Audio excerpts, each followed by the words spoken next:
Handa na ba ang inyong mga puso para sa isang kwentong susubok sa inyong pananaw tungkol sa pag-ibig at pagpapatawad?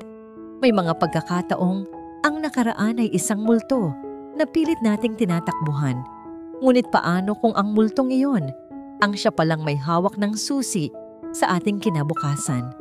Samahan ninyo akong buksan ang isang kwento tungkol sa isang pag-ibig na sinira ng kasinungalingan at ang pag-asang muling mabubuo sa gitna ng isang di inaasahang pagtatagpo. Ito ang kwentong magpapatunay na ang tunay na pagmamahal ay hindi nasusukat sa paglimot, kundi sa tapang na harapin ang kahapon. Isang malakas na dagundong ng kulog ang pumunit sa katahimikan, kasabay ng biglaang pagtirik ng makina ng sasakyan. Napamura si Amihan Salcedo habang paulit-ulit na pinipihit ang susi, ngunit wala na itong buhay. Ang kanyang mamahaling European car, na karaniwang sumasagisag sa kanyang kapangyarihan at kontrol, ay isa na ngayong walang silbing metal na nakahandusay sa gitna ng isang kalsadang hindi niya alam. Bumuhos ang ulan na parang ibinubuhos mula sa kalangitan. Malalaki at mabibigat ang patak, walang awang humahampas sa bubong at salamin ng kotse. Sa labas, ang dating luntiang tanawin ng probinsya ay naging isang madilim at malabong larawan. Wala siyang signal sa telepono, walang mga bahay sa paligid. Nasa gitna siya ng kawalan. Perpekto. Bulong niya sa sarili. Puno ng sarkasmo. Isang multibilyong pisong deal ang naghihintay sa kanya sa Maynila. Ngunit heto siya ngayon, stranded sa isang lugar na tinatawag na Baryo Kanlungan. Isang pangalang tila nangungutya sa kanyang sitwasyon. Kanlungan. Shelter. Isang bagay na mayroon siya sa anyo ng mga mansyon at penthouse, ngunit hindi niya kailanman naramdaman. Sa gitna ng kanyang pagkainis, isang maliit na ilaw ang kumislap sa di kalayon. Isang maliit na karinderya na may simpleng signboard na gawa sa kahoy, ang munting tahanan. Napabuntong hininga si Amihan. Wala siyang pagpipilian. Maingat niyang binuksan ang pinto ng kotse at sumugod sa rumaragasang ulan. Ang kanyang mamahaling suit ay agad na nabasa at nanikit sa kanyang katawan. Pagpasok niya sa loob, isang kakaibang init at amoy ang sumalubong sa kanya. Amoy ng bagong saing na kanin at mainit na sabaw ng sinigang. Simple. Payak. Ngunit may dalang pakiramdam ng tahanan na matagal na niyang hindi naamoy. Ang lugar ay maliit lamang. May ilang mga mesang gawa sa kawayan at mga upuang plastik. Malinis at maaliwalas. Isang babaeng nakatalikod, abala sa paghahalo ng niluluto, ang nasa likod ng munting counter. Hindi niya makita ang mukha nito, tanging ang mahaba at itim na buhok na nakatali ng simple. "Magandang gabi po," sabi ni Amihan. Sinisikap na alisin ang tubig sa kanyang buhok. Huminto sa paghahalo ang babae. Tila nag-alinlangan bago dahan-dahang humarap, at sa sandaling iyon, huminto ang mundo ni Amihan. Huminto ang pagpatak ng ulan sa kanyang pandinig. Huminto ang pagtibok ng kanyang puso. Ang babaeng iyon, ang mga matang iyon na minsan nang naging mundo niya. Ang mga labing iyon na minsan nang nangako sa kanya ng walang hanggan. 6 na taon, 6 na mahahabang taon ng galit at pangungulila. Ngunit parang kahapon lang nang huli niyang makita ang mukhang iyon. Liwayway. Ang pangalan ay lumabas sa kanyang bibig na parang isang panalangin, isang sumpa. Nanlaki ang mga mata ni Liwayway Aguas. Ang sandok na hawak niya ay bumagsak sa sahig, lumikha ng isang malakas na kalansing na bumasag sa kanilang katahimikan. Pagtataka, takot, ginhawa, lahat ng emosyon ay sabay-sabay na dumaan sa kanyang mukha bago ito napalitan ng isang malamig na maskara. "Anong ginagawa mo dito?" tanong niya. Ang boses ay basag ngunit matigas. Hindi makasagot si Amihan. Ang lahat ng masasakit na salitang inipon niya sa loob ng 6 na taon ay biglang naglaho. Ang natira na lang ay ang pamilyar na sakit sa kanyang dibdib. Ang sakit ng pag-abandona, ang sakit ng pagtataksil. Bago pa man siya makahanap ng sasabihin, isang masiglang sigaw ang narinig mula sa likurang silid. "Inay! Inay! Tapos na po kaming magligpit." Kasunod noon, 3 maliliit na bata ang tumakbong papalabas. Isang babae at 2 lalaki, magkakamukha. Triplets. Napatitig si amihan sa mga bata. Ang kanyang isip ay gulong-gulo. Isang masayahing batang babae ang agad na yumakap sa binti ni Liwayway. Isang makulit na batang lalaki ang nagsimulang maglaro sa nahulog na sandok. At ang pangatlo, isang tahimik na batang lalaki ay tumayo sa likod ng kanyang mga kapatid. Ang batang iyon, humakbang siya palapit, hindi napapansin ang takot sa mga mata ni Liwayway. Ang tahimik na batang lalaki ay nag-angat ng tingin at ang mundo ni Amihan Salcedo ay gumuho sa pangalawang pagkakataon ng gabing iyon. Ang mga matang iyon, hindi maaari. Ang mga matang iyon ay ang mga matang tumitingin pabalik sa kanya sa salamin tuwing umaga. Ang parehong hugis, ang parehong kulay ng maitim na kape, ang parehong kislap ng determinasyon at kalungkutan. Ang lahat ng ingay sa paligid ay naglaho. Ang tanging naririnig niya ay ang malakas na kabog ng kanyang dibdib. Ang lahat ng tanong, ang lahat ng galit, ang lahat ng pagdududa sa loob ng 6 na taon ay nasagot sa isang tingin lamang.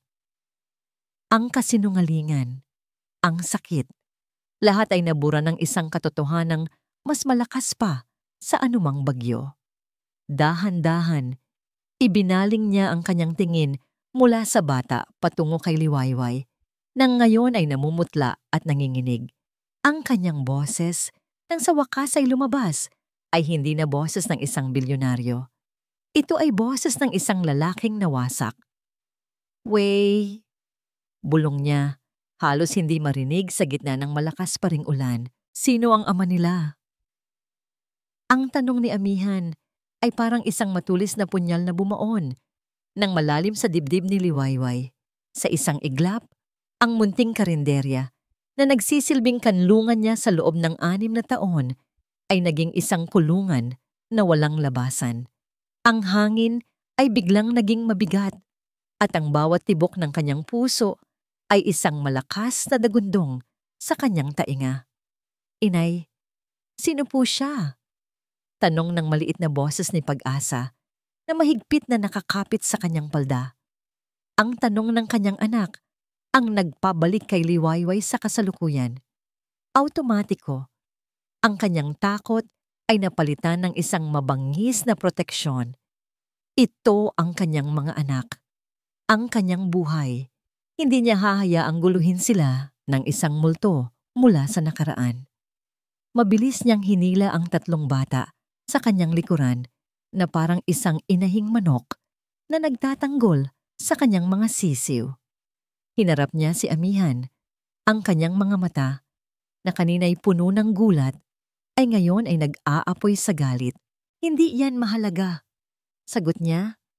Ang boses ay malamig at matigas. "At wala ka nang pakialam doon. Umalis ka na." Ngunit hindi gumalaw si Amihan. Ang mga mata nito ay nakapako pa rin sa mukha ni Diwa, puno ng pinaghalong sakit, pagkamangha, at isang bagay na hindi mabasa ni Liwayway. Parang sa isang tingin lang, binabasa nito ang bawat lihim na pilit niyang itinago sa loob ng napakahabang panahon. "Wayway, pakiusap," sabi ni Amihan. Ang boses ay halos magmakaawa. "Kailangan kong malaman." Ang paggamit nito ng kanyang pangalan, ang lambing sa boses nito, ay nagdulot ng kirot sa puso ni Liwayway. Bigla, bumalik ang lahat. Ang alaala ng malamig na sahig ng bus terminal, 6 na taon na ang nakalipas. Ang bigat ng 3 buhay sa kanyang sinapupunan. Isang sikretong dala niya ng mag-isa. Ang sakit ng pagtalikod sa nag-iisang lalaking minahal niya dahil iyon ang inakala niyang tama. Pinaniwalaan niya ang mga kasinungalingan. Pinaniwalaan niya na isa siyang hadlang. At sa huli, ang mukha ni Amihan na puno ng galit at pagkasuklam ang huli niyang nakita. Isang imaheng nagwasak sa kanya gabi-gabi. Ang mga alaalang yon ang nagpatigas sa kanyang puso. Ang pader na itinayo niya sa paligid nito sa loob ng 6 na taon ay biglang tumaas at kumapal. Wala kang kailangang malaman, mariin niyang sabi. Ang buhay mo ay nasa Maynila. Ang buhay ko ay dito. Nagkataon lang na nasiraan ka sa tapat ng karinderya ko. Kapag tumila ang ulan, malaya ka nang umalis at kalimutan ang gabing ito. Tumalikod siya at nagsimulang magligpit. Ang kanyang mga kamay ay nanginginig. Inutusan niya ang mga bata na pumasok na sa kanilang silid. Ngunit si Amihan ay nanatili doon. Isang tahimik na presensya na bumabagabag sa kanyang kaluluwa. Hindi ito sumigaw. Hindi ito nagpumilit. Naupo lang ito sa isa sa mga mesa. Ang basang damit ay bakas sa plastik na upuan. Ang kanyang mga mata ay hindi umalis sa kanya at sa mga bata na sumisilip mula sa pinto. Pinilit ni Liwayway na huwag siyang pansinin, ngunit ramdam niya ang bawat paghinga nito, ang bigat ng bawat titig nito. Nakikita niya sa gilid ng kanyang mga mata kung paano nito sinusundan ng tingin ang pagtakbo ni likha, ang pagngiti ni Pag-asa, at higit sa lahat, ang seryosong mukha ni Diwa habang naglalaro ito ng maliit na kotse-kotsehan. Nakikita na niya. Alam na niya. At iyon ang pinakakinatatakutan ni Liwayway. Biglang tumunog ang isang telepono. Ang modernong ringtone nito ay isang ingay na hindi nababagay sa simpleng lugar. Kinuha ni Amihan ang kanyang cellphone mula sa bulsa. Nakita ni Liwayway ang pagbabago sa mukha nito nang makita kung sino ang tumatawag. "Hello?" Sagot ni Amihan. Ang boses ay bumalik sa pagiging businesslike, ngunit may bahid pa rin ang pagkalito. "Nasa labas ako ng syudad. Oo, nagkaproblema lang ang sasakyan." May sinabi ang tao sa kabilang linya, at pagkatapos, narinig ni Liwayway ang isang pangalan na muling sumaksak sa kanyang puso. "Clarina, mamaya na tayo mag-usap. May mahalaga lang akong inaasikaso," sabi ni Amihan sa telepono. Clarina. Ang pangalang iyon, ang babaeng nasa likod ng lahat ng kanyang pagdurusa, ang aninong sumira sa kanilang pagmamahalan. Ang katotohanan hanggang ngayon, pagkatapos ng 6 na taon, ay si Clarina pa rin ang nasa buhay ni Amihan, ay parang isang batong bumuwal sa lahat ng natitirang pag-asa sa puso ni Liwayway. Tapos na. Wala nang dapat pag-usapan pa. Nang ibaba ni Amihan ang tawag, sinalubong siya ng nagbabagang tingin ni Liwayway. Wala na ang takot. Ang natira na lang ay isang desisyon na hindi na mababali. "Umalis ka na," sabi niya. Ang boses ay walang emosyon. "Hindi pa tumitila ang ulan," sagot ni Amihan. "Wala akong pakialam," giit ni Liwayway. Lumapit siya at kinuha ang braso nito. Pilit itong itinutulak, patayo. Nagulat si Amihan sa kanyang lakas. "Hindi ka pwedeng manatili dito. Lubayan mo kami." Hinawakan ni Amihan ang kanyang kamay para pigilan siya. Ang init ng palad nito ay nagpadala ng kuryente sa buong katawan ni Liwayway, ngunit pilit niya itong iwinaksi. Isinara niya ang pinto ng karinderya nang may puwersa, ngunit bago pa man ito tuluyang magsara, hinarang ito ng kamay ni Amihan. Tumingin ito sa kanya. Ang mga mata ay puno ng determinasyon at sakit. "Hindi ako aalis dito hanggat hindi mo ako sinasagot, Liwayway," sabi niya. Ang boses ay mahina, ngunit may bigat na parang isang pangako. "Hindi ako aalis." At sa pagsara ng pinto, naiwan si Liwayway sa loob. Nakasandal dito, habang ang ulan at si Amihan Salcedo ay parehong nasa labas, naghihintay. Nakatayo si Amihan Salcedo sa gitna ng daan, basang-basa sa ulan, habang nakatitig sa saradong pinto ng ang munting tahanan. Ang bawat patak ng ulan na tumatama sa kanyang balat ay parang maliliit na karayom, ngunit hindi nito matalo ang sakit na nararamdaman niya sa loob. Isinara ni Liwayway ang pinto, ngunit para kay Amihan, isinara nito ang isang buong mundo na hindi niya alam na nawawala sa kanya. Ngunit ang isang Amihan Salcedo ay hindi sumusuko.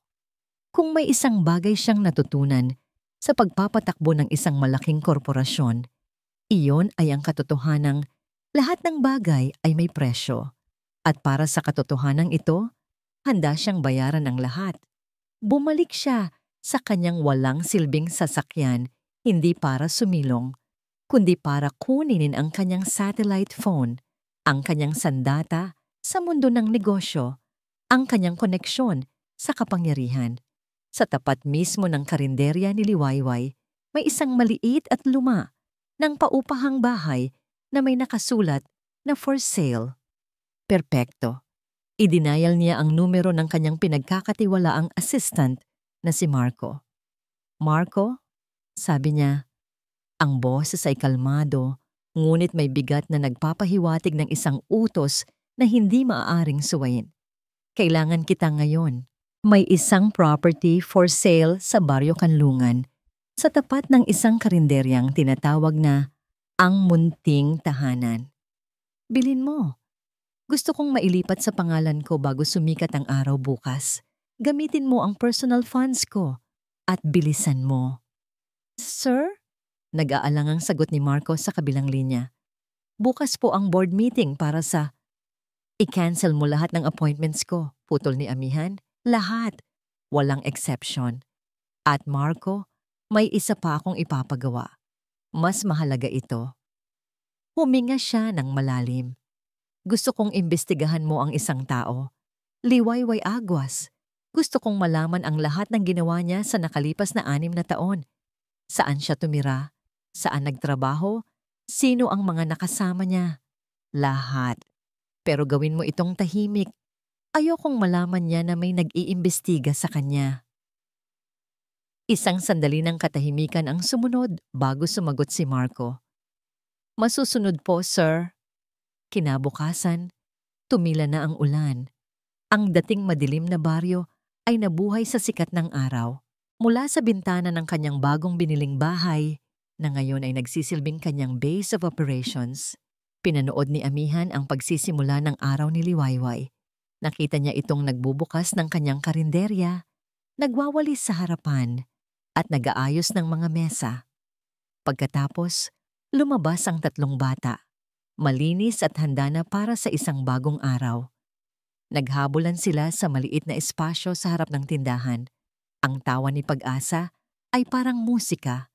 Ang pagiging malikot ni Likha ay nagpapaalala sa kanya ng kanyang sariling kabataan. At si Diwa ay tahimik lang na nagmamasid. Hawak ang isang lumang laruang kotse. Ang kanyang muka ay isang perpektong kopya ng sariling pagkaseryoso ni Amihan. Hindi niya napigilan ang sarili. Lumabas siya, dala ang mga mamahaling tsokolate na ipinadala niya kasama ng kanyang mga gamit. Sinubukan niyang lapitan ang mga bata nang may ngiti. "Hi," sabi niya. Ang boses ay medyo alanganin. Ngunit bago pa man niya maiabot ang tsokolate, bumukas ang pinto ng karinderya at lumabas si Liwayway. Ang mukha nito ay walang emosyon, ngunit ang mga mata nito ay nagbabala. Walang salitang sinabi, tinawag niya ang mga anak. Pag-asa, Likha, Diwa, pasok. Agad na tumakbo ang mga bata papasok, naiwan si Amihan na nakatayo doon, ang kamay ay nakaere. Hawak ang isang handog na tinanggihan. Isang tahimik na digmaan ang nagsimula sa pagitan nila. Isang digmaan na walang salitaan, tanging mga titig at mga pader na hindi nakikita. Kinahapunan, habang pinagmamasdan niya ang paglubog ng araw, tumawag si Marco. "Sir, may resulta na po ang initial investigation ko," sabi ng assistant. Si Ma'am Liwayway Aguas ay umalis ng Maynila 6 na taon na ang nakalipas. Nagpalipat-lipat siya ng tirahan sa Laguna bago napadpad dito sa Baryo Kanlungan. 3 taon na ang nakalipas. "Sir, base po sa lahat ng record At sa mga nakausap kong kapitbahay niya noon, wala pong ibang lalaki na naging parte ng buhay niya. Mula noon hanggang ngayon, mag-isa niya pong pinalaki ang kanyang 3 anak. Ang bawat salita ni Marco ay isang suntok sa sikmura ni Amihan. Mag-isa. Mag-isa niyang pinagdaanan ng pagbubuntis. Mag-isa niyang isinilang ang 3 sanggol. Mag-isa niyang itinaguyod ang mga ito. Habang siya ay abala sa pagpapalago ng kanyang yaman at pagkamuhi sa isang babaeng akala niya ay nanloko sa kanya. Isang nag-aalab na galit ang umakyat sa kanyang dibdib. Galit hindi kay Liwayway, kundi sa kanyang sarili. At kay Clarina. At tila tinatawag ng demonyo, isang pamilyar na puting luxury sedan ang lumiko sa makitid na kalsada ng Baryo Kanlungan. Huminto ito sa tapat mismo ng bahay na tinutuluyan niya. Bumukas ang pinto at mula doon ay bumaba si Clarina Montesillo. Suot ang isang mamahaling bestida na hindi bagay sa maalikabok na lugar. Ang kanyang nangiti ay kasing perpekto ng dati, ngunit ang kanyang mga mata ay matalim habang sinusuri ang paligid. Diretso itong naglakad palapit sa kanya, ang takong ng sapatos nito ay lumulubog sa lupa. "And I was so worried, hindi ka sumasagot sa mga tawag ko," sabi nito. Ang boses ay puno ng pag-aalalang halatang peke. Sinubukan nitong hawakan ang kanyang braso, ngunit umiwas si Amihan. Napansin ni Clarina ang direksyon ng kanyang tingin sa kabilang kalsada kung saan naglalaro ang mga anak ni Liwayway sa harap ng ang munting tahanan. Sumikip ang mga mata nito at ang nangiti sa kanyang labi ay bahagyang nawala. Humarap ito sa kanya. Ang boses ay hindi na malambing. Ito ay malamig at puno ng hinala. Anong meron sa maliit na karinderyang yan at ayaw mo nang umuwi? Ang pagdating ni Clarina sa Baryo Kanlungan ay parang isang masamang hangin na nagdala ng lason. Ang munting kapayapaan na pilit na binuo ni Liwayway sa loob ng 6 na taon ay unti-unting gumuho. Ang kanyang munting tahanan ay hindi na isang kanlungan. Ito ay naging sentro ng isang bagyo na hindi niya mapigilan. Hindi direktang komprontasyon ang ginawa ni Clarina. Mas tuso siya roon. Ginawa niya ang sarili na isang kaawa-awang biktima. Isang araw, habang si Liwayway ay nag-aasikaso ng isang customer, narinig niya ang boses ni Clarina mula sa kalapit na tindahan ni Aling Nena, ang reyna ng mga tsismosa sa baryo. "Hindi ko na nga po alam ang gagawin ko, Aling Nena," sabi ni Clarina. Ang boses ay puno ng pekeng kalungkutan. "Si Ann po kasi, masyado siyang mabait. Nakita niya lang yung dati niyang kakilala na naghihirap, gusto na agad tumulong. Siyempre, bilang mapapangasawa niya, sinusuportahan ko siya. Pero nag-aalala rin ako, lalo na't may 3 anak pa yung babae sa iba't ibang lalaki, di ba?" Napatigil sa paggalaw si Liwayway. Ang mga salita ay tumagos sa kanyang puso na parang mga bubog. Iba't ibang lalaki. Ang kasinungalingan ay mabilis kumalat sa maliit na baryo. Ang dating mga palakaibigang ngangiti ng mga kapitbahay ay napalitan ng mga mapanghusgang tingin at bulungan. Pakiramdam niya ay hubad na hubad siya sa harap ng lahat. Ang kanyang pagkatao ay dinudungisan ng isang babaeng puno ng inggit. Sinubukan niyang balewalain ang lahat para sa kanyang mga anak. Ngunit ang tensyon ay mabigat at ang kanyang gabi ay puno ng pagkabalisa. Isang gabi, habang ang isang panibagong bagyo ay namumuo sa kalangitan, ang kanyang pinakamasamang bangungot ay nagkatotoo. "Inay, ang sakit po ng ulo ko," daing nilikha.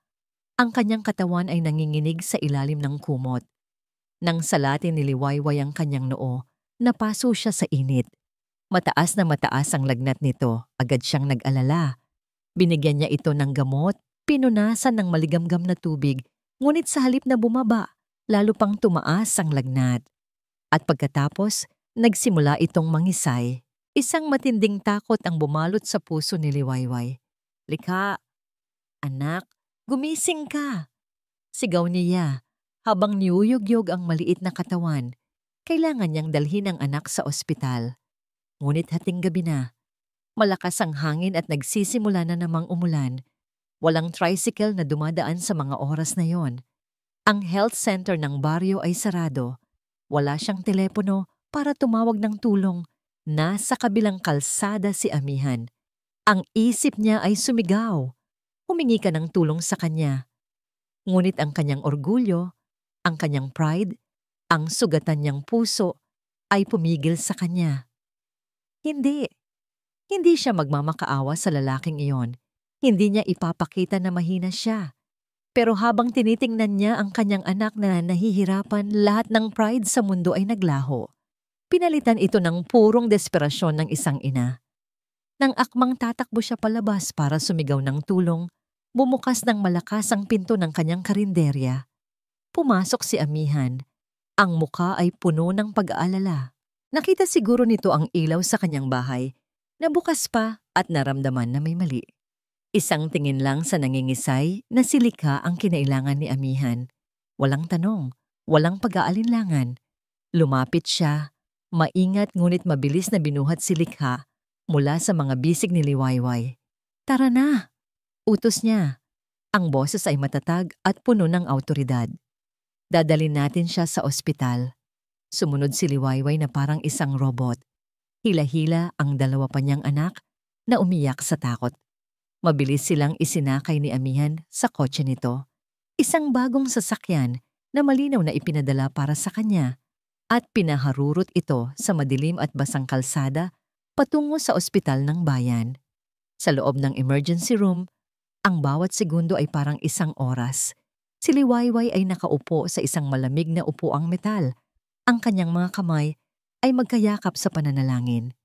Si Amihan ay nakatayo sa kanyang tabi. Hindi umaalis.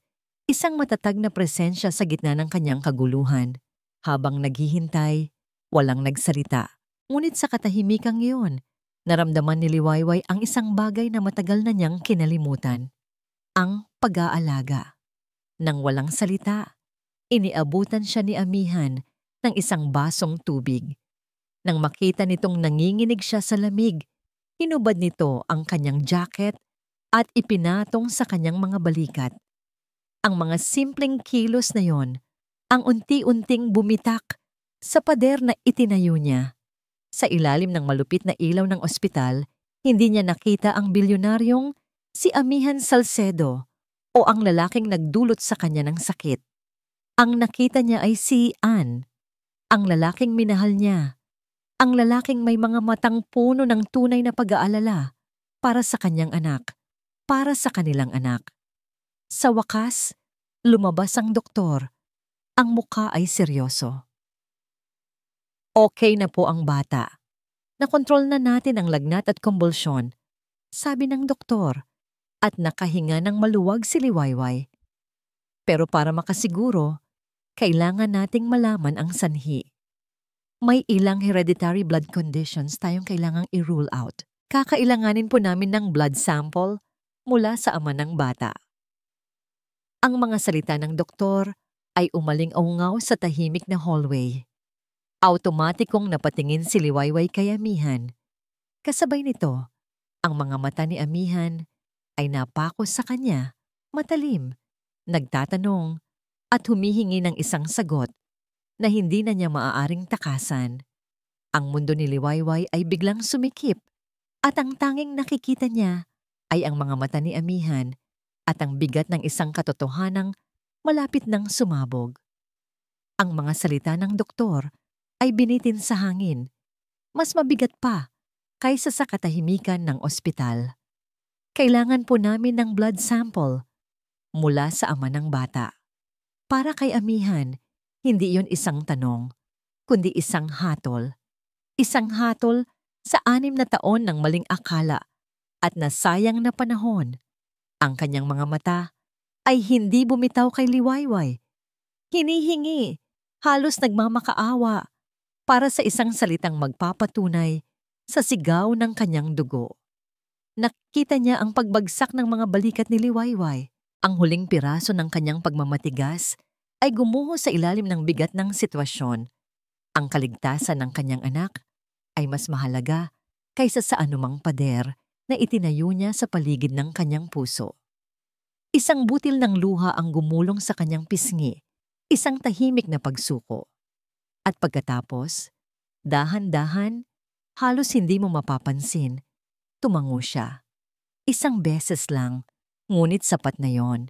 Isang malakas na agos ng iba't at ibang emosyon ang humampas kay amihan.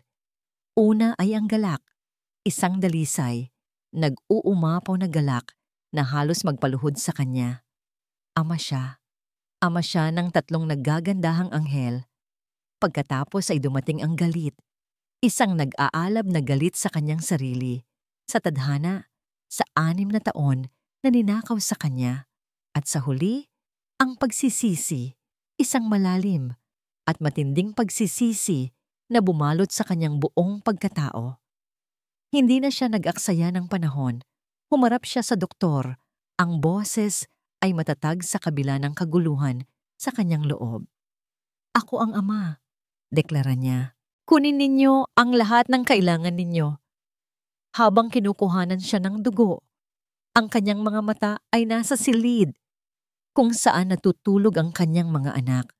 Pagkatapos ng proseso, pumasok siya sa loob. Si Lika ay mahimbing na natutulog. Ang lagnat ay bumaba na. Sa isang maliit na kama sa tabi, magkayakap sina Pag-asa at Diwa. Lumapit si amihan, ang kanyang mga galaw ay maingat, na parang natatakot na baka ang lahat ng ito ay isa lamang panaginip. Hinawakan niya ang maliit na kamay ni Likha.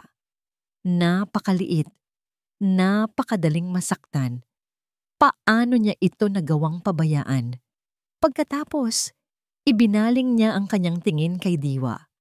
Sa pagkakatulog nito, mas lalo pang lumitaw ang kanilang pagkakahawig. Ang hugis ng kanyang kilay, ang kanyang ilong, ang kanyang bibig.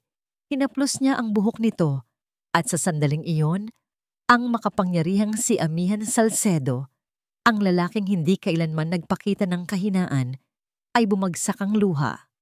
Tahimik, ngunit puno ng sakit at pagmamahal na naipon sa loob ng 6 na taon. Nahanap niya si Liwayway na nakaupo sa isang bangko sa labas ng ospital sa ilalim ng maputlang sinag ng buwan. Ang hangin ay malamig, ngunit hindi nila ito alintana. Umupo si Amihan sa tabi niya, nag-iwan ng sapat na espasyo sa pagitan nila. Bakit? Iyon ang unang salitang lumabas sa kanyang bibig, mahina at basag. Bakit hindi mo sinabi sa akin, Way?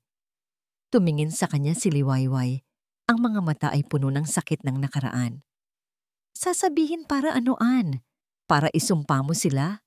Para itaboy mo kami tulad ng pagtataboy mo sa akin? Nakita ko ang galit sa mga mata mo noon. Narinig ko ang mga paratang mo. Paano ko ipagkakatiwala sa iyo ang buhay ng mga anak ko? Dahil anak ko rin sila. Halos pasigaw na sagot ni Amihan, ngunit pinigilan niya ang sarili. May karapatan ako, Liwayway. Wala kang karapatan dahil tinalikuran mo ako. Ganti ni Liwayway, ang boses ay nanginginig sa pigil na emosyon. Tinalikuran kita dahil akala ko niloko mo ako. Sigaw ni Amihan, hindi na napigilan ng sakit. Sinabi sa akin ni Clarina, may ipinakita siyang medical record. Isang dokumento mula sa isang doktor na nagsasabing hindi ka maaaring magkaanak. Naniwala ako sa kanya, Way. Naniwala akong pinaglaruan mo lang ako, na lahat ng sinabi mo ay kasinungalingan. Natigilan si Liwayway. Ang galit sa kanyang muka ay napalitan ng lubos na pagkalito. Medical record? Anong sinasabi mo? Kailanman ay hindi ako nagpatingin sa ganoong doktor. Sa sandaling iyon, sa ilalim ng liwanag ng buwan, pareho nilang nakita ang buong larawan. Ang lalim at kasamaan ng panlolokong ginawa sa kanila. Hindi ito isang simpleng hindi pagkakaunawaan. Ito ay isang kalkulado at malupit na plano para sirain sila. Ang kanilang galit sa isa't isa ay biglang nag-iba ng direksyon at nag-focus sa iisang tao, si Clarina. Isang nakabibinging katahimikan ang namagitan sa kanila, puno ng mga paano kung at sana. Hinawakan ni Amihan ang kamay ni Liwayway. Sa pagkakataong ito, hindi ito pumalag. Patawarin mo ako, bulong ni Amihan. Patawarin mo ako sa hindi ko pagtitiwala sa'yo. Patawarin mo ako sa 6 na taon na hinayaan kitang mag-isa. Umiling si Liwayway. Mga sariwang luha ang dumadaloy sa kanyang mga pisngi. Pareho tayong naging biktima. Sa kauna-unahang pagkakataon sa loob ng 6 na taon, isang maliit na sinag ng pag-asa ang sumilay sa pagitan nila. Isang pag-unawa na ang pag-ibig nila ay hindi namatay. Ito ay ninakaw. Aayusin ko to, sabi ni Amihan.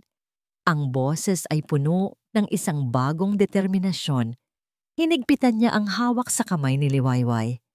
Pangako, hindi ko nahahayaang may manakit pa sa inyo. Babawiin ko ang lahat ng nawala sa atin. Nang biglang magring ang kanyang telepono. Si Marco. Nag-aalangan man ay sinagot niya ito. Sir, pasensya na po sa abala, sabi ni Marco. Ang boses ay apurado. Pero may natuklasan po ako tungkol sa pag-alis ni Ma'am Liwayway 6 na taon na. Ang nakalipas. Isang impormasyon na hindi ko po inaasahan. Huminto ito sandali. Sir, hindi lang po si Ma'am Clarina ang may kinalaman dito. Napakunot ang noo ni Amihan. Ang pag-asa sa kanyang muka ay napalitan ng pagkalito at isang biglaang masamang kutob. Anong ibig mong sabihin? Sir, hindi lang po si Ma'am Clarina ang may kinalaman dito.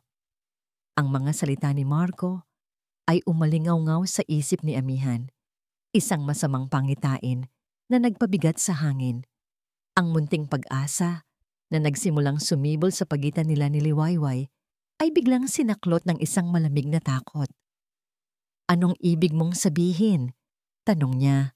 Sinisikap na itago ang panginginig sa kanyang boses. Lumayo siya ng kaunti kay Liwayway na parang ayaw niyang madamay ito sa kung anumang kasamaan ang malapit ng mabunyag. Sir, may ipapadala po ako sa inyong email, isang audio file at isang bank statement. Nakuha po ito ng investigator natin mula sa isang dating kasambahay ng mga Montesillo na nagipit sa pera. Paliwanag ni Marco. Ang boses ay seryoso. Sir, pakinggan niyo po muna bago kayo mag-react. Habang hinihintay ang email, 1,000,000 tanong ang bumagabag sa isip ni Amihan. Sino pa?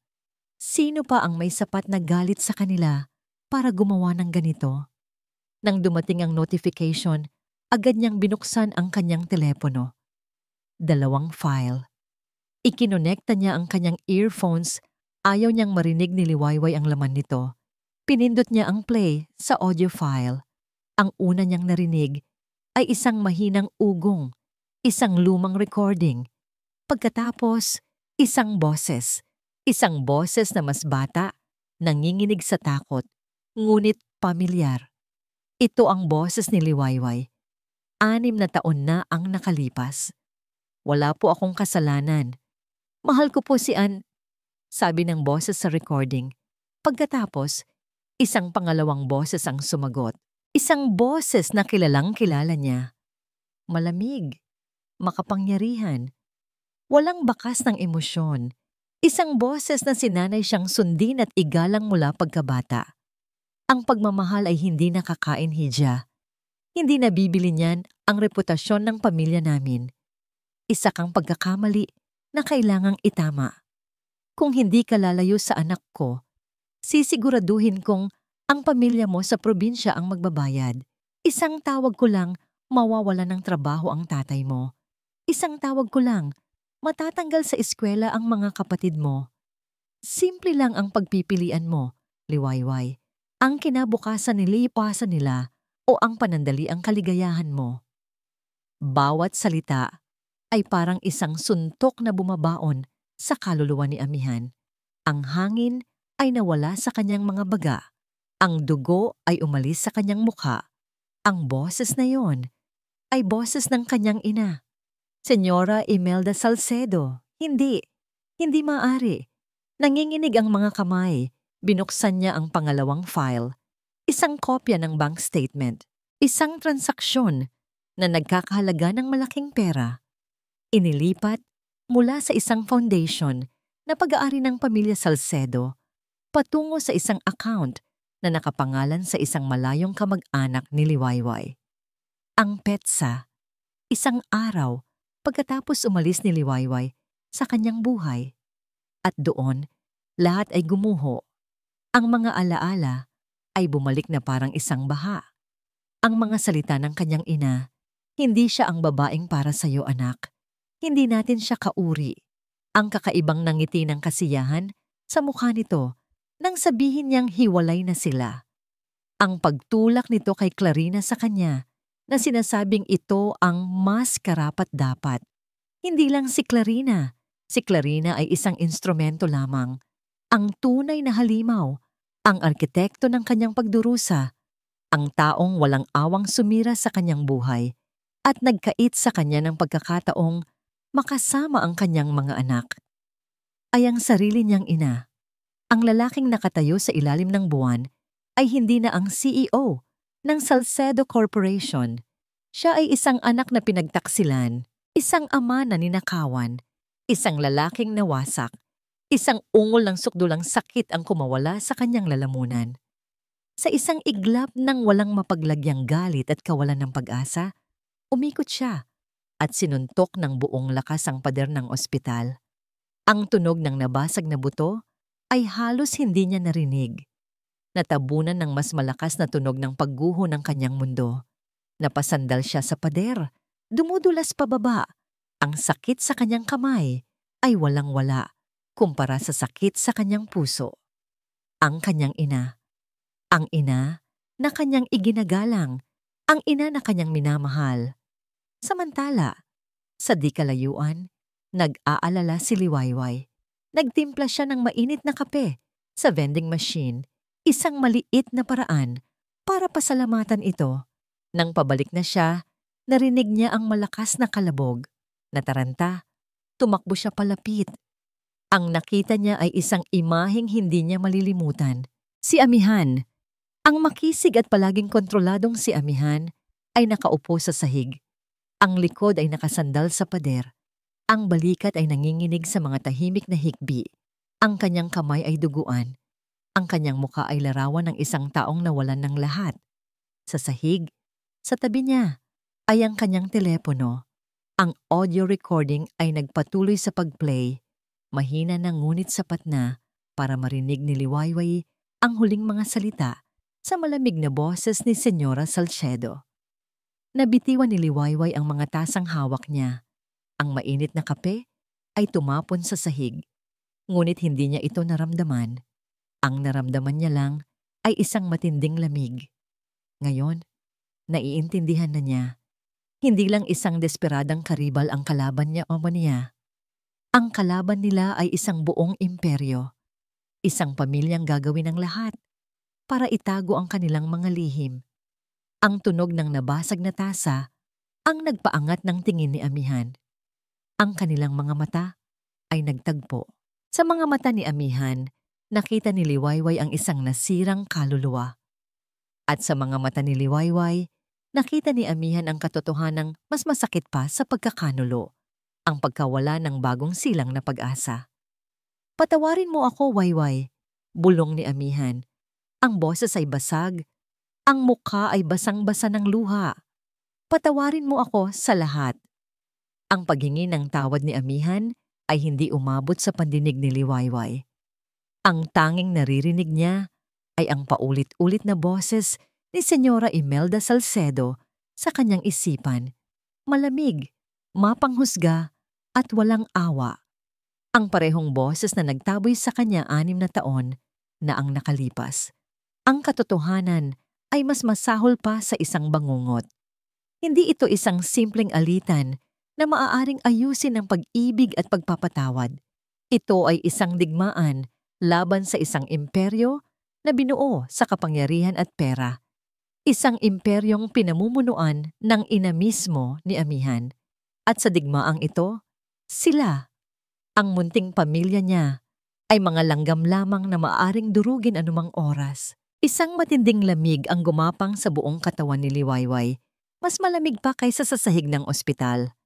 Ang pag-asang nagsimulang sumibol sa kanyang puso kanina lang ay biglang nalanta at namatay. Pinalitan ito ng isang malinaw at nakakakilabot na katotohanan. Ang pagbabalik ni Amihan ay hindi kaligtasan. Ito ay isang panganib. Dahan-dahan siyang tumayo. Ang mukha ay walang anumang emosyon. Ang kanyang mga mata, na kanina'y puno ng luha, ay tuyo na ngayon at walang buhay. Tumingin siya kay Amihan, hindi na bilang ang lalaking minahal niya, kundi bilang ang anak ng babaeng sumira sa kanyang buhay. Tumayo ka dyan, Amihan. Utos niya. Ang boses ay kasing lamig ng bakal. Nag-angat ng tingin si Amihan. Ang mukha ay puno ng pagkalito sa biglaang pagbabago ng pakikitungo ni Liwayway. Weh, anong problema? Aayusin natin to. Magkasama tayo. Walang tayo. Putol ni Liwayway. Ang bawat salita ay matalas at sinadya upang sumugat. Walang tayo noon at lalong wala ngayon. Ang pagdating mo dito ang pinakamalaking pagkakamali. Tumayo si Amihan. Ang sakit sa kanyang duguan at nabaling kamay ay hindi niya alintana. Ang sakit na dulot ng mga salita ni Liwayway ay mas matindi. Hindi totoo yan. Alam kong may nararamdaman ka pa. Nakita ko sa mga mata mo kanina. Ang nakita mo ay awa. Walang awa niyang sagot. Naawa ako sa'yo dahil nalaman mong niloko ka ng sarili mong ina. Pero tapos na yon. Ngayon, gusto ko nang bumalik sa dati ang lahat. Lumapit si Amihan. Sinubukang abutin ang kanyang kamay. Ngunit umatras si Liwayway na parang napapaso. Pakiusap, wag mong gawin to. Pagmamakaawa ni Amihan. Kaya kong talikuran ang lahat para sa inyo. Ang pangalan ko, ang kumpanya, ang pera, lahat Liwayway. Iiwanan ko lahat para sa'yo at sa mga anak natin. Isang mapait na tawa ang kumawala sa lalamunan ni Liwayway. At sa tingin mo, sapat na yan. Hindi mo ba nakikita, Amihan? Ang pag-ibig mo ay hindi sapat para protektahan kami. Ang ina mo, ang pamilya mo. Mga halimaw sila na kayang gawin ang lahat para makuha ang gusto nila. Paano kung balikan nila ang pamilya ko? Paano kung gawan nila ng masama ang mga anak ko? Kaya mo ba silang bantayan 24 oras? Kaya mo bang labanan ang kapangyarihan ng sarili mong dugo? Natigilan si Amihan. Walang salitang lumabas sa kanyang bibig dahil alam niyang may katotohanan sa sinasabi ni Liwayway. Ito na ang pagkakataon ni Liwayway. Kailangan niyang tapusin ito ngayon din habang kaya pa niya. Humarap siya kay Amihan. Ang mga mata ay diretso at walang pakundangan. Mas payapa ang buhay namin bago ka dumating. Sabi niya, ang bawat salita ay isang kasinungalingang kailangan niyang paniwalaan. Tahimik kami. Masaya. Oo, mahirap. Pero amin ang buhay na yon. Nang bumalik ka, bumalik din ang gulo. Ang sakit. Ang takot. Kung talagang mahal mo ang mga anak mo, gagawin mo ang isang bagay na tama. Umalis ka. At huwag ka nang babalik. Kailanman. Ang huling salita ay parang isang pinal na hatol. Nakita ni Liwayway ang pagguho ng huling piraso ng lakas sa mga mata ni Amihan. Ang pag-asa ay tuluyang namatay, napalitan ng isang blangkong pagtanggap sa pagkatalo. Tumango si Amihan, isang mabagal at masakit na paggalaw. Hindi na siya nagsalita. Tumalikod siya at nagsimulang maglakad palayo. Ang bawat hakbang ay mabigat. Bawat hakbang ay palayo sa kanya, palayo sa kanilang mga anak, palayo sa pamilyang pinangarap nila. Pinanood siya ni Liwayway mula sa bintana ng ospital. Nagsimula na namang umambon. Nakita niya si Amihan na huminto sa tabi ng kanyang kotse. Hindi ito pumasok. Sumandal lang ito doon. Ang ulo ay nakayuko at ang malakas nitong katawan ay ininda ang pagbagsak, nanginginig sa ilalim ng ulan. Wasak. At sa sandaling nawala na ito sa kanyang paningin, doon na bumigay ang mga tuhod ni Liwayway. Napasandal siya sa pader, ang kamay ay nakatakip sa kanyang bibig para pigilan ang isang sigaw na nagpupumiglas kumawala. Dumulas siya pababa sa sahig, ang katawan ay nanginginig sa mga hikbing walang tunog. Itinaboy niya ang lalaking mahal niya. Sinaktan niya ito sa paraang alam niyang hindi na ito babalik. Lahat para sa kaligtasan ng kanyang mga anak. Ngunit sa paggawa noon, pakiramdam niya ay pinatay niya ang sarili niyang kaluluwa. Sa di kalayuan, sa kalsada, papasok ng bayan, 2 sasakyan ang sabay na huminto. Mula sa isa ay bumaba si Clarina, isang ngiti ng tagumpay, ang unti-unting sumilay sa kanyang mga labi, habang nakikita ang papalayong anino ni Liwayway sa bintana ng ospital. Mula sa isa pa, bumaba si Senyora Imelda Salcedo. Ang kanyang mga mata ay hindi nakatingin sa ospital.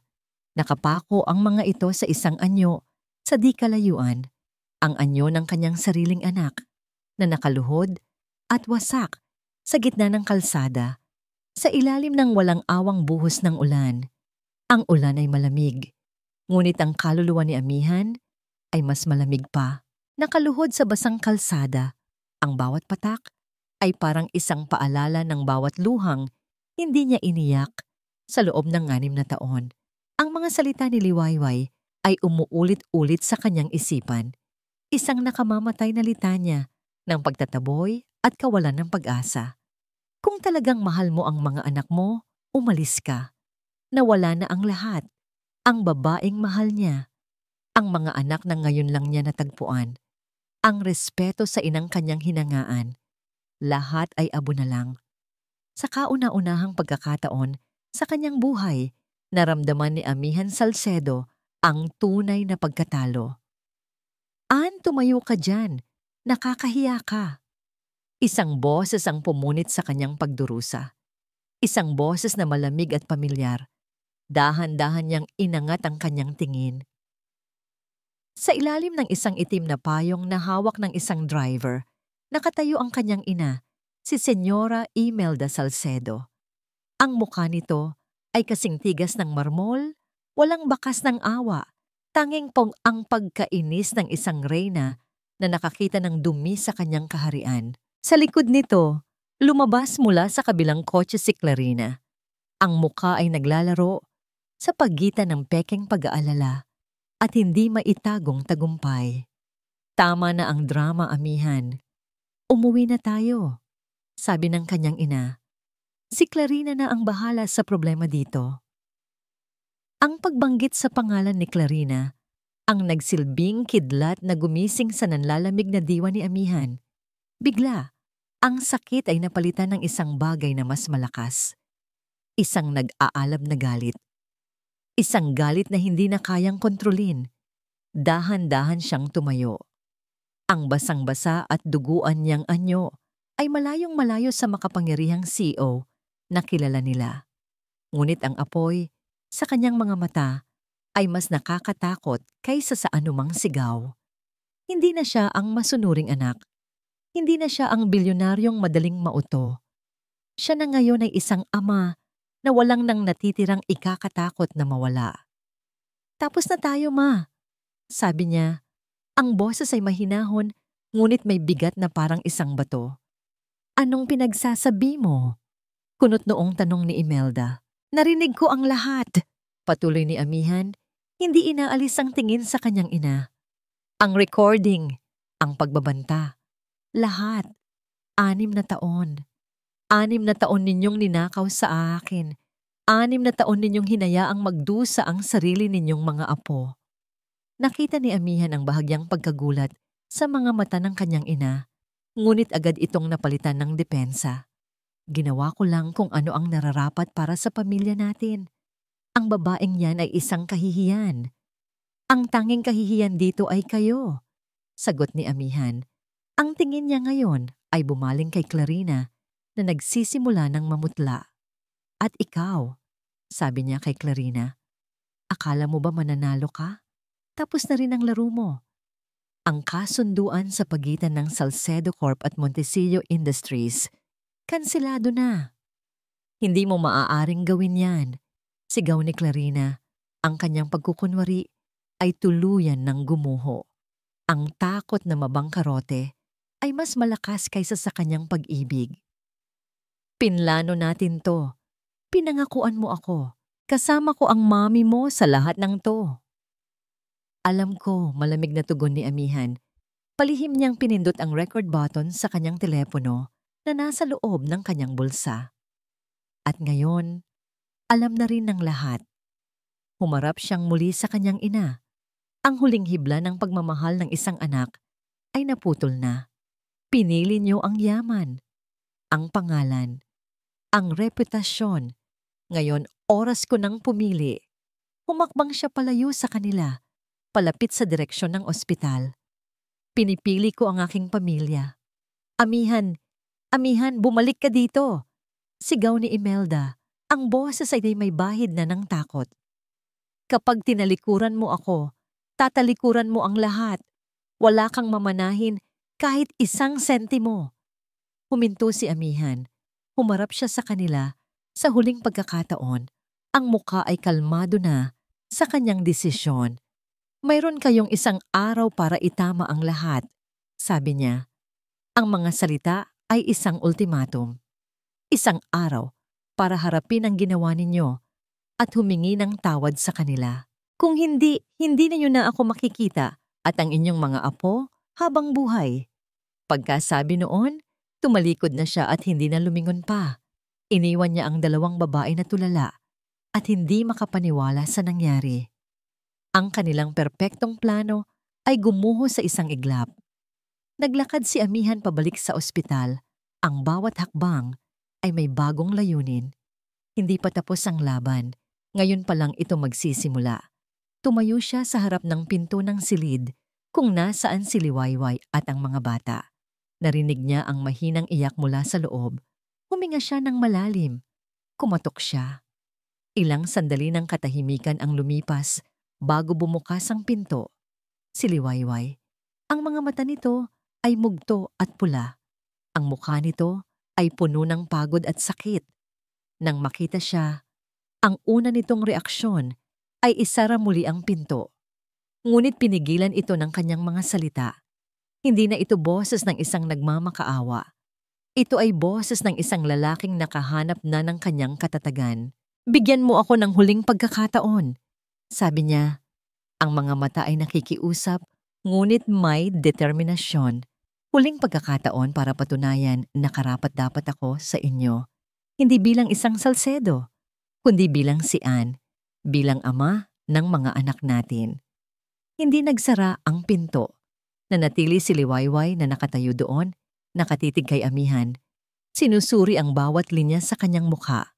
Wala na ang desperasyon na nakita niya kanina. Napalitan ito ng isang bagay na mas malakas, isang tahimik na katapangan. Ngunit sapat na ba yon? Papasukin kita. Sabi ni Liwayway, ang boses ay pagod, ngunit malinaw. Hindi dahil naniniwala na ako sa'yo, kundi dahil kailangan mong gamutin yang kamay mo. Iyon ang simula. Isang maliit na siwang sa pader na minsan nang saradong-sarado. Kinabukasan, ang buong baryo Kanlungan ay nagising sa isang pambihirang tanawin. Mga van ng iba't ibang TV network at mga sasakyan ng mga kilalang mamamahayag ang pumuno sa kanilang karaniwang tahimik na kalsada. Ang sentro ng atensyon, ang munting bahay na tinutuluyan ni Amihan Salcedo. Sa loob ng ang munting tahanan, si Liwayway, kasama ang buong baryo, ay nakatutok sa lumang telebisyon na ipinahiram ng kanilang kapitan. Nag-anunsyo si Amihan ng isang urgent press conference. Ang puso ni Liwayway ay kumakabog ng napakabilis. Hindi niya alam kung ano ang aasahan. At pagkatapos, lumabas siya. Sa harap ng daan-daang kamera, tumayo si Amihan Salcedo, hindi sa loob ng isang marangyang conference room, kundi sa harap ng simpleng bahay na naging saksi sa kanyang pagbabago. Ang kanyang kamay ay may benda. Ang kanyang suot ay simple lamang, ngunit ang kanyang tindig ay mas matatag kaysa kailanman. Magandang umaga sa inyong lahat. Simula niya, ang boses ay malinaw at umalingaw-ngaw sa buong lugar. Ipinatawag ko kayo ngayon hindi bilang CEO ng Salcedo Corporation, kundi bilang isang tao, isang ama, na may kailangang ituwid na isang malaking kamalian. Natigilan ang lahat ng reporters. Natigilan din si Liwayway. Sa loob ng 6 na taon, patuloy ni Amihan, naniwala ako sa isang kasinungalingan. Isang kasinungalingang sumira sa buhay ko at sa buhay ng pinakamahalagang tao sa akin. Ngayon, nais kong ibahagi sa inyo ang katotohanan. Isinalaysay niya ang lahat. Ang kanyang pagmamahalan noon kay Liwayway. Ang biglaan nilang paghihiwalay. Ang panlolokong ginawa sa kanya gamit ang isang pekeng medical record. At ang pinakamatinding revelasyon, ang kanyang pagkakatuklas na meron siyang 3 anak na ipinagkait sa kanya. Pagkatapos, kinuha niya ang kanyang telepono at itinutok ito sa mikropono. At ito, sabi niya, ang patunay ng lahat. Ipinatugtog niya ang recording. Ang buong Pilipinas ay narinig ang pag-amin ni Clarina Montesillo, ang kanyang desperadong sigaw tungkol sa kanilang mga plano. Isang kolektibong paghinga ng pagkagulat ang narinig mula sa mga reporter. Sa karinderya, napasinghap si Aling Nena. Ang mga kapitbahay na minsan ay nanghusga kay Liwayway ay napayuko sa hiya. Hindi pa doon natapos si Amihan. Dahil sa mga pangyayaring ito, anunsyo niya, epektibo ngayong araw, ako ay nagbibitiw bilang CEO at sa lahat ng aking posisyon sa Salcedo Corporation. Ipinapaubaya ko na sa Board of Directors ang pamamahala. Ang tanging yaman na mahalaga sa akin ngayon ay wala sa stock market. Tumingin siya diretso sa kamera na parang tinitingnan niya si Liwayway sa mga mata. Ang tanging yaman ko ay ang aking pamilya at gagawin ko ang lahat para makuha ang kanilang tiwala. Kahit na ang kapalit nito ay ang pagsisimula mula sa wala. Isang kaguluhan ang sumunod. Sunod-sunod na tanong ang ibinato ng media. Ngunit sa gitna ng lahat ng ingay, isang itim na sasakyan ang huminto sa likuran ng mga tao. Bumukas ang pinto at mula doon ay bumaba si Senyora Imelda Salcedo. Nanahimik ang lahat. Ang mga kamera ay sabay-sabay na bumaling sa kanya. Naglakad siya papalapit sa kanyang anak. Ang bawat hakbang ay mabigat. Walang nakakaalam kung ano ang kanyang gagawin. Magagalit ba siya? Itatanggi ang lahat? Ngunit nang makarating siya sa harap, sa tabi ng kanyang anak, hindi siya nagsalita. Wala siyang sinabing anumang dahilan o pagtatanggol. Sa harap ng buong bansa, sa harap ng babaeng sinira niya ang buhay, ang makapangyarihang si Senyora Salcedo ay dahan-dahang yumuko. Isang pagyukong puno ng pagkatalo, pagsisisi, at marahil, sa kauna-unahang pagkakataon, pagpapakumbaba. Isang butil ng luha ang gumulong sa kanyang pisngi bago siya mabilis na tumalikod at bumalik sa kanyang sasakyan. Ang simpleng kilos na yon ay mas malakas pa kaysa sa anumang pag-amin. Sa karinderya, tumayo si Liwayway. Ang mga luha ay malayang dumadaloy sa kanyang mga pisngi.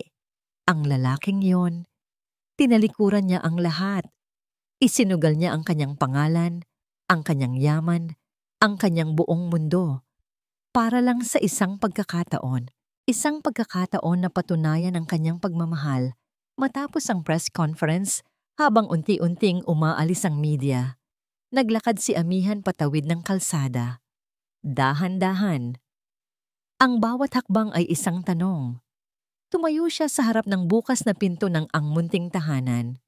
Sa loob, nakatayo si Liwayway, naghihintay. Wala na siyang suot na mamahaling suit. Ang kanyang kamay ay may benda. Ang kanyang mukha ay pagod. Hindi na siya ang bilyonaryong halos hindi maabot.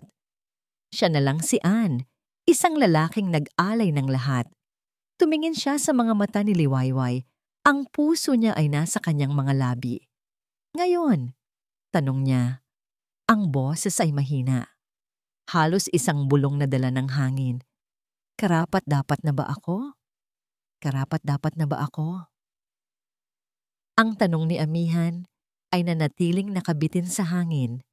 Maselan na parang isang hibla ng sapot ng gagamba. Puno ito ng kahinaan at pag-asa. Hindi ito ang tanong ng isang bilyonaryo na naniniwalang lahat ay kayang bilhin. Ito ang tanong ng isang lalaking inilatag ang kanyang kaluluwa at naghihintay ng hatol. Hindi sumagot si Liwayway gamit ang mga salita. Ang mga salita ay masyadong mura at kulang para sa sandaling iyon. Ang mga salita ang sumira sa kanila noon. Hindi na niya hahayaang mangyari iyon ulit.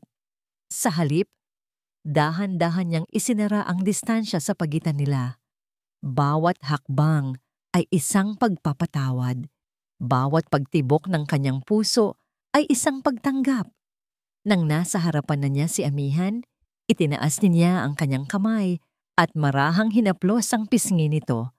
Naramdaman niya ang magaspang na balat, ang pagod sa ilalim ng mga mata nito. At sa mga matang iyon, nakita niya hindi ang kapangyarihan o yaman, kundi ang kanyang ang lalaking nagpatibok ng kanyang puso noon at ngayon. At pagkatapos, ginawa niya ang isang bagay na pareho nilang hinintay sa loob ng 6 na mahahabang taon. Ibinukan niya ang kanyang mga bisig at niyakap ito ng mahigpit. Sa yakap na yon, gumuho ang huling pader sa kanilang pagitan. Isinubsob ni Amihan ang kanyang mukha sa buhok ni Liwayway, nilalanghap ang pamilyar na amoy na matagal na niyang pinanabikan. Ang kanyang mga braso ay yumakap nang mahigpit sa baywang nito na parang natatakot na baka mawala itong mula. Walang nagsalita. Ang tanging naririnig ay ang sabay na pagtibok ng 2 pusong pagod na sa sakit at ngayon ay nagsisimula ng humilom. Inay, bakit po umiiyak si Tito Pogi?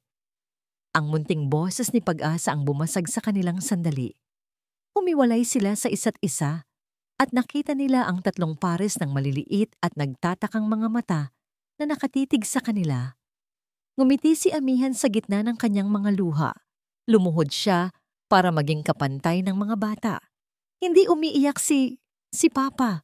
Sabi niya, ang salitang Papa ay medyo nanginginig pa sa kanyang mga labi.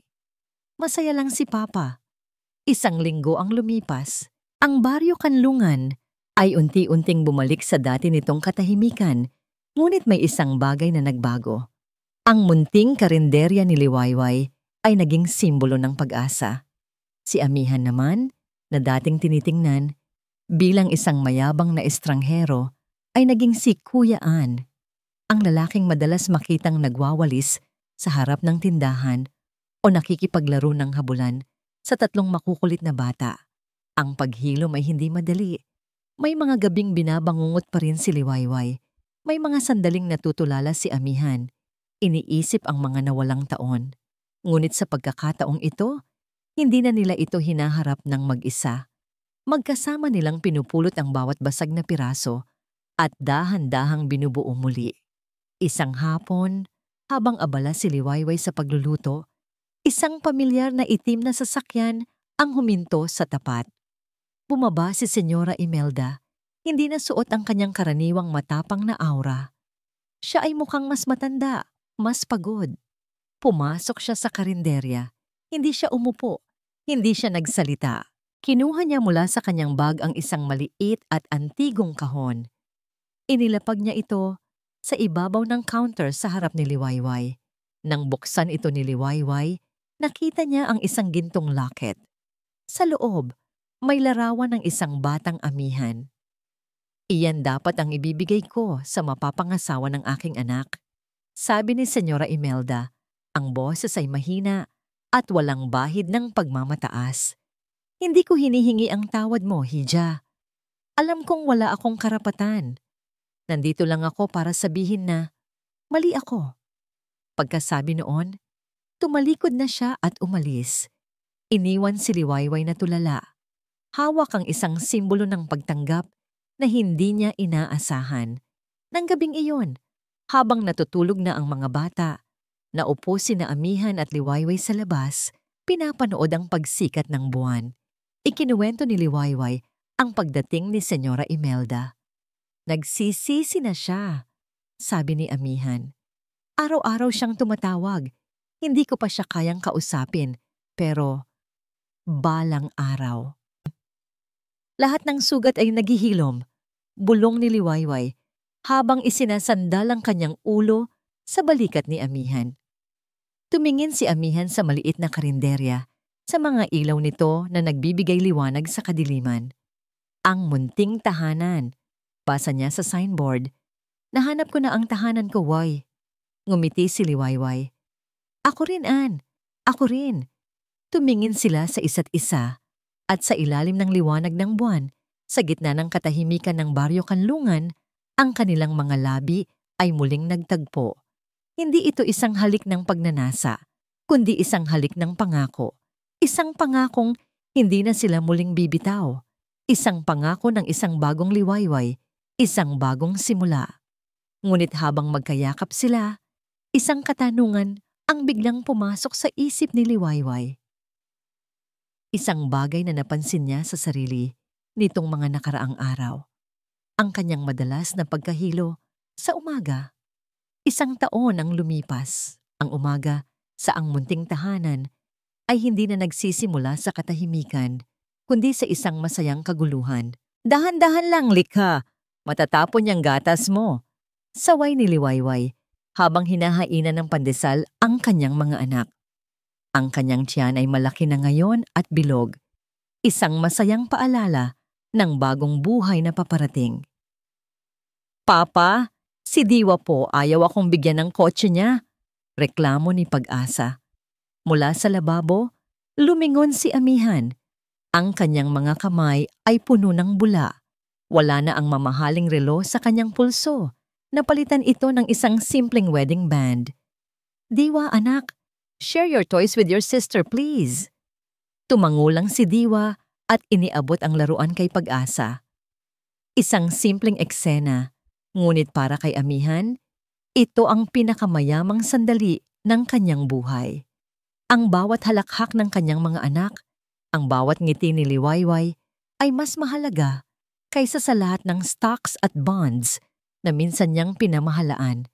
Ang munting tahanan ay lumaki na sa tulong ng natitirang personal na pondo ni Amihan na malayo sa yaman ng Salcedo, ngunit sapat na napalawak nila ang karinderya. Ngayon ay isa na itong maliit na restaurant na paboritong kainan sa buong bayan. Si Liwayway pa rin ang reyna ng kusina, habang si Amihan naman ang namamahala sa negosyo. Isang maliit na negosyong kanilang dalawa ang nagmamay-ari. Walang utang na loob kanino man. May tumigil na kotse sa harap. Hindi na ito ang mamahaling sasakyan na may driver. Isang simpleng SUV lang. Mula doon ay bumaba si Senyora Imelda. Wala na ang kanyang mga alahas at makapangyarihang tindig. Ang suot niya ay isang simpleng bestida. Sa kanyang mga kamay, may dala siyang isang bayong na puno ng mga prutas. Lola, sabay-sabay na sigaw ng tatlong bata at tumakbo para salubungin siya. Isang tunay na ngiti ang sumilay sa mga labi ni Imelda habang niyayakap niya ang kanyang mga apo. Ang kanyang pagbisita ay naging lingguhan na. Hindi pa rin sila masyadong nag-uusap ni Amihan tungkol sa nakaraan. Ngunit sa mga kilos nila, unti-unti nang naghihilom ang sugat. Inilapag niya ang mga prutas sa mesa. Para sa paborito kong manugang, sabi niya kay Liwayway, isang pahiwatig ng paggalang na minsan ay inakala ni Liwayway na hinding-hindi niya maririnig. Salamat po, Mama, sagot ni Liwayway. Ang salitang Mama ay kusa nang lumalabas sa kanyang bibig. Kinahapunan, habang natutulog ang mga bata at si Lola Imelda naman ang nagbabantay, naglakad-lakad sina Amihan at Liwayway. Dinala sila ng kanilang mga paa sa lugar kung saan unang nasira ang kotse ni Amihan. Ang lugar kung saan nagsimula ang lahat. Nakatayo sila doon Magkahawak kamay, pinapanood ang parehong kalsadang minsan ay naging simbolo ng kanilang pagkawalay. Naaalala mo ba? Tanong ni amihan. Ang sama ng loob ko noon. Sinisisi ko ang ulan, ang kotse, ang lugar na to. Ngumiti si Liwayway. Pero iyon pala, isa siyang biyaya. Ang pinakamalaking biyaya ng buhay ko, pagtatama ni amihan. Tumingin siya kay Liwayway. Ang mga mata ay puno ng pagmamahal. Hinaplos niya ang malaking tiyan nito. Handa ka na ba para sa isa pa? Tumawa si Liwayway. Kaya pa ba ng budget, Mr. Salcedo? Biro niya. Para sa'yo, gagawan ko ng paraan, Mrs. Salcedo. Sagot ni amihan bago ito hinalikan ng may paglalambing. Habang papalubog na ang araw, nagpasya silang pumunta sa dalampasigan. Umupo sila sa buhanginan, kasama ang tatlong batang masayang nagtatampisaw sa tubig. Pinanood nila ang pagkulay kahel ng kalangitan. Ang ganda! Bulong ni Liwayway habang isinasandal ang ulo sa balikat ni amihan. Hindi kasing ganda mo, sagot ni amihan. Sa kanilang likuran, mula sa di kalayuan, pinapanood sila ni Imelda. Isang luha ng pagsisisi at pasasalamat ang gumulong sa kanyang pisngi. Nawala sa kanya ang isang imperyo, ngunit sa kapalit, nakita niyang muli ang kanyang anak at nagkaroon siya ng isang pamilya. Ang araw ay tuluyan ng lumubog at napalitan ito ng libu-libong mga bituin. Ang pamilya, isang lola, isang ama, isang ina, at tatlong maliliit na anghel, kasama ang isang kapang paparating, ay magkakasama sa ilalim ng kalangitan. Isang perpektong larawan ng kapayapaan.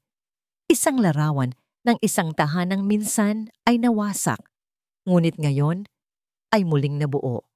Mas matatag at mas puno ng pagmamahal kaysa dati. Ang kwento ni na amihan at Liwayway ay hindi isang perpektong fairy tale. Ito ay isang kwento ng totoong buhay. Magulo, masakit, ngunit puno ng pag-asa. At tulad ng lahat ng kwento, ang pinakamahalagang bahagi ay ang aral na iniiwan nito sa ating mga puso.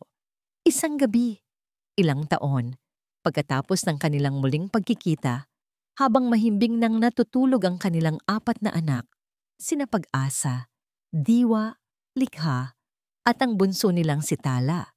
Naupo si Liwayway sa harap ng isang lumang lamesa. Sa liwanag ng isang maliit na lampara, kumuha siya ng panulat at papel. Nais niyang isulat ang isang bagay na balang araw ay ipapabasa niya sa kanyang mga anak. Isang sulat mula sa puso. Mga pinakamamahal kong anak, balang araw, kapag malalaki na kayo, marahil ay magtatanong kayo, marahil ay iisipin ninyo kung paano nagsimula ang lahat. At sa araw na yon, gusto kong malaman ninyo ang katotohanan. Ang kwento ng pag-ibig namin ng inyong papa ay hindi nagsimula sa isang palasyo. Nagsimula ito sa isang pagkakamali, sa isang kasinungalingan, at sa isang napakalakas na ulan. Malalaman ninyo balang araw na ang pag-ibig ay hindi perpekto. May mga pagkakataong ito'y masakit. May mga pagkakataong susubukin nito ang inyong katatagan hanggang sa pinakahuling hibla. May mga pagkakataong gugustuhin ninyong sumuko na lang. Ganoon ang nangyari sa amin ng papa ninyo. Nasaktan namin ang isa't isa dahil sa mga bagay na hindi namin naiintindihan. Nagtayo kami ng matataas na pader sa pagitan namin dahil sa takot na masaktan muli. Pero ito ang pinakamahalagang aral na gusto kong ibahagi sa inyo. Ang tunay na pag-ibig ay hindi tungkol sa hindi pagkakamali. Ito ay tungkol sa pagpapatawad. Ang pagpapatawad ang pinakamahirap na ibigay, lalo na kung ang sugat ay malalim. Ngunit ito rin ang pinakamakapangyarihang lunas. Pinatawad namin ng papa ninyo ang nakaraan, hindi para kalimutan ito, kundi para hindi na namin ito hayaang maging lason sa aming kinabukasan. Ang pag-ibig ay tungkol din sa katapangan. Ang katapangan na harapin ang katotohanan gaano man ito kapangit. Ang katapangan na isuko ang lahat, yaman, pangalan, at orgulyo para sa mga taong mas mahalaga pa sa mga ito. Ipinakita iyon ng Papa ninyo. Isinuko niya ang isang kaharian para lamang sa ating munting tahanan. At higit sa lahat, mga anak, ang pag-ibig ay pag-asa. Kayo ang aming pag-asa. Si Pag-asa na laging nagpapaalala sa amin ng ngumiti. Si Diwa na may mga matang sumasalamin sa kaluluwa ng kanyang ama. Si Likha na ang pagiging malikhain ay nagbibigay kulay sa aming mundo. At si Tala, ang aming munting bituin, na naging simbolo ng aming bagong simula. Ang aming kwento ay hindi perpekto, pero ito ay totoo at ito ay atin. Tandaan ninyo palagi, pagkatapos ng pinakamalakas na bagyo, laging sisikat ang araw. At sa bawat pagsikat ng bagong umaga, may bagong pagkakataon para magmahal, magpatawad, at maging masaya. Nagmamahal, Inay. Isinilid ni Liwayway ang sulat sa isang sobre. Sa labas, nakita niya si Amihan na nakatayo sa ilalim ng kalangitan na puno ng bituin, nakatingin sa kanilang bahay. Lumapit si Liwayway at hinawakan ang kamay nito. Ang kanilang mga wedding band ay kumislap sa liwanag ng buwan. Walang salitang namagitan, hindi na nila kailangan. Sa katahimikan, sa ilalim ng mga bituin, ang kanilang mga puso ay nag-uusap. Isang pag-uusap ng pasasalamat, ng kapayapaan, at ng isang pag-ibig na sinubok ng panahon at naging mas matatag. At dito po nagtatapos ang kwento ni Amihan at Liwayway. Isang kwentong nagpapaalala sa atin na ang pundasyon ng isang tunay na pamilya ay hindi pera o kapangyarihan, kundi ang pagpapatawad na bukal sa puso, ang katapangang harapin ang nakaraan, at ang pag-asang laging may bagong umaga na darating. Ang kanilang pagmamahalan ay isang patunay na kahit ang pinakawasak na mga puso ay maaring muling mabuo, at ang isang munting tahanan na puno ng pag-ibig ay mas matibay kaysa sa anumang palasyo. Maraming pong salamat sa inyong walang sawang pagsubaybay sa ating kwento. Sana po ay napulutan ninyo ng aral at inspirasyon ang paglalakbay ni Amihan at Liwayway. Ano po ang pinakapaborito ninyong eksena? At anong klaseng kwento naman po ang gusto ninyong marinig sa susunod? Huwag po kayong mahiyang mag-iwan ng inyong mga komento sa ibaba. Gustong-gusto po naming marinig ang inyong mga saloobin. Hindi dito nagtatapos ang ating paglalakbay. Marami pa pong kwentong kasing ganda at mas puno ng aral dito sa aming channel. Kung nagustuhan nyo ang kwentong ito, i-like, i-share sa pamilya at mga kaibigan at mag-subscribe na rin para lagi kayong updated sa mga susunod pa naming kwento. I-click nyo ang notification bell para kayo ang unang makarinig kapag may bago kaming upload. Pagpalain po kayo ng Panginoon, kayo at ang inyong buong pamilya. Hanggang sa muli!